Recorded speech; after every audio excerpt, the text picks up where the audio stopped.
Good morning. Moments ago, the numbers for America's economic growth, or GDP, were just released.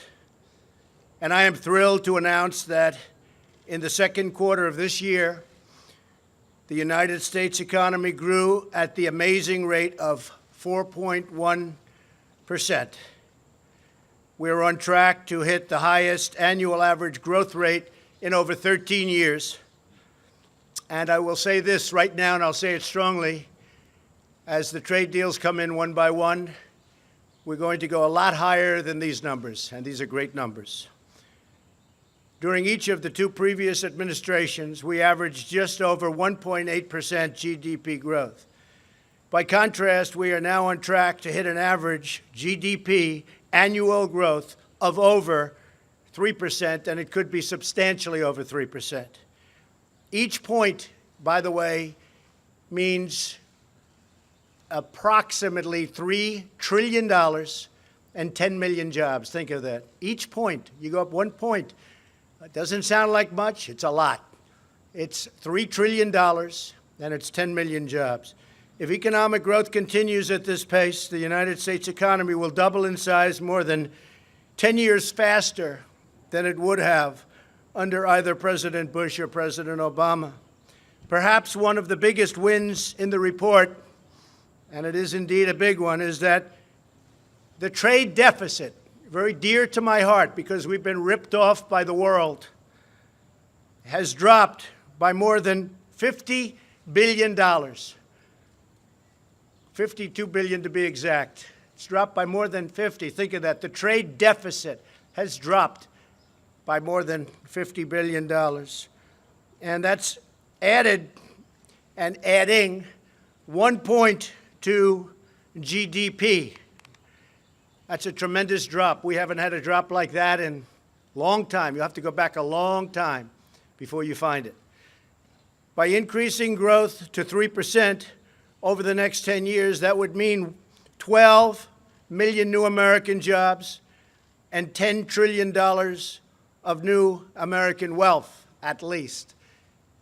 And that's not including the fact that since I was elected, we've created approximately $7 trillion of new wealth.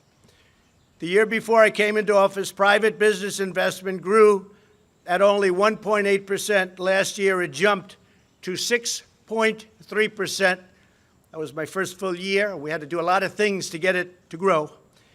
And this year, it's growing at 9.4%. So that's a very tremendous increase. There hasn't been an increase like that in many, many years, decades. And I think the most important thing, and Larry Kudlow just confirmed to me along with Kevin Hassert, that these numbers are very, very sustainable. This isn't a one-time shot. I happen to think we're going to do extraordinarily well in our next report, next quarter. I think it's going to be outstanding. I won't go too strong because then if it's not quite as good, you'll not let me forget it. But I think the numbers are going to be outstanding. We've accomplished an economic turnaround of historic proportions. When I came into office, 1.5 million fewer prime-age Americans were working than 8 years before. We had lost almost 200,000 manufacturing jobs under the previous administration, and you all know, they say, well, you have to lose manufacturing jobs. It'll get worse and worse. Manufacturing jobs are obsolete. No, they're not obsolete. They're the greatest jobs we have. More than 10 million additional Americans had been added to food stamps past years. But we've turned it all around. Once again, we are the economic envy of the entire world. When I meet the leaders of countries, the first thing they say invariably is, Mr. President, so nice to meet you. Congratulations on your economy. You're leading the entire world. They say it almost each and every time. America is being respected again, and America is winning again because we are finally putting America first. Everywhere we look, we are seeing the effects of the American economic miracle. We have added 3.7 million new jobs since the election. a number that is unthinkable if you go back to the campaign. Nobody would have said it. Nobody would have even, in an optimistic way, projected it. We are in the midst of the longest positive job growth streak in history. New unemployment claims have recently achieved their lowest level in almost half a century. The African American unemployment rate has achieved the lowest level in recorded history. African American unemployment is the best it's ever been in the history of our country. The Hispanic unemployment rate has reached the lowest level, likewise, in history. The Asian unemployment rate has recently reached the lowest level, again, likewise, in history. Women unemployment rate recently reached the lowest level in 65 years, and soon that will be in history. Give it another 2 or 3 weeks. Veterans unemployment is at its lowest level in 18 years, and that number is rapidly going up, on top of which we just received and won from Congress choice, where veterans can go out and see a doctor if they can't get service, the service that they deserve. Unemployment for disabled Americans has hit a record low, lowest in history. More than 3.5 million Americans have been lifted off food stamps, something that you haven't seen in decades. 3.5 million Americans have been lifted off food stamps. That's because they were able to go out and get a job, and they're going to love their jobs. 95% of American manufacturers are optimistic about their company's outlook, and that's the highest level also in history, and that's an old survey, been around a long time. Manufacturing wages are expected to rise at the fastest rate in over 17 years. Business and consumer confidence has reached historic highs. So far this year, American exports are up nearly 20%. I've only been here a little more than a year and a half. Over the same period in the year before I took office, we've become a net exporter of natural gas for the first time since 1957. We've gotten rid of tremendous amounts of regulations, which allows us to do things. And we still have tremendous regulations on clean air, clean water, the environment. It's very important to me, very important to everybody. But we had unnecessary regulations that were hurting our economy and hurting our country. We have eliminated a record number of job-killing regulations.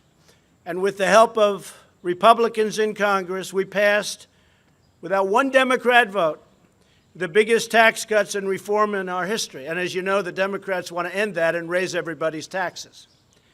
That will be a disaster for our economy. As a result, more than 6 million Americans are now enjoying new bonuses, better jobs, and far bigger paychecks. Yet every single Democrat voted against the tax cuts, every single one. We didn't get one vote. They voted against working families. They voted against small businesses. Not good. In the first 3 months after tax cuts, over $300 billion poured back into the United States from overseas. We think it's going to be, in the end, when completed, over $4 trillion will be back into our country. Apple alone is bringing in $230 billion, and they're building new plants. They're building a magnificent campus. They're going to be spending their money very wisely, but they're spending it in our country, not in some other country. That was made possible by the new tax cut and reform plan. At the same time, we are finally cracking down on decades of abusive foreign trade practice. We were abused by companies. We were abused by the companies within countries. But in particular, we were abused by countries themselves, including allies. Abused like no nation has ever been abused on trade before, because we had nobody watching. They stole our jobs, and they plundered our wealth. But that ended. Yesterday, I was at Granite City Steel in Illinois. It was an incredible sight. We had an audience of steelworkers, some of the roughest, toughest people you've ever seen. And half of them had tears coming down their face. I don't know if these people ever cried before in their life, to be honest. Half of them had tears coming down because we opened a tremendous United States steel plant. They're opening up 7 other plants, and the steel industry is back.